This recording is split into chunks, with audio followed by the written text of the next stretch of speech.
Hello বন্ধুরা, তোমরা সবাই জানো আজ গুরু নানকের জন্মদিন। তো সেই উপলক্ষে সমস্ত স্কুল ছুটি রয়েছে। তো আমরা তবুও আজকে স্কুলে গিয়েছিলাম সমস্ত টিচার্সরা মিলে, কারণ স্কুলের কিছু কাজ ছিল, তাই জামাইবাবু ডেকেছিলেন, মানে স্কুল কর্তৃপক্ষ। তো আমরা সবাই মিলে বসে এরকম আনন্দ করে ইয়ার্কির মাধ্যমে আমরা সমস্ত কাজ করি। তোমরা দেখতে পাচ্ছ আমরা সবাই কেমনভাবে হাসাহাসি আনন্দ করছি।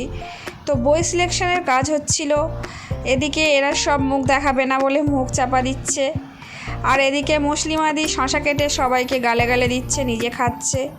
এইভাবেই আমরা কাজ করি। ছুটির দিনে আমরা কাজ করতে এসেছি বলে তাই জামাইবাবু আমাদের জন্য খাবারের আয়োজন করেছিলেন, ছোটোখাটো পিকনিকের ব্যবস্থা করেছিলেন।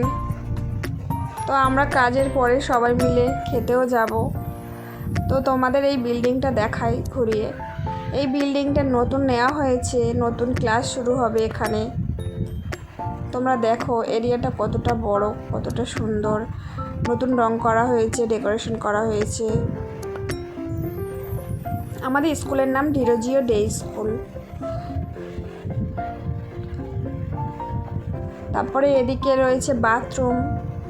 বাথরুমটা পুরো দেখালাম না, দেখালাম জাস্ট এদিকটা বাথরুম। তারপরে এদিকে উপরেও যাওয়া যাবে সিঁড়ি দিয়ে। আর এই রুমটায় আমরা সবাই মিলে বসে রয়েছি। আর এদিকে আমরা সবাই মিলে খেতে বসে গেছি। খাবারের আইটেম ছিল ডাল, কুমড়ো চিংড়ির ঘন্ট ও চিকেন ছিল, স্যালাড ছিল। খাবারের টেস্ট ছিল খুব সুন্দর। তো আমার এই ভিডিওটা যদি ভালো লেগে থাকে একটা লাইক করো, আরও নতুন নতুন ভিডিও দেখার জন্য আমার চ্যানেলটা সাবস্ক্রাইব করো। বাই।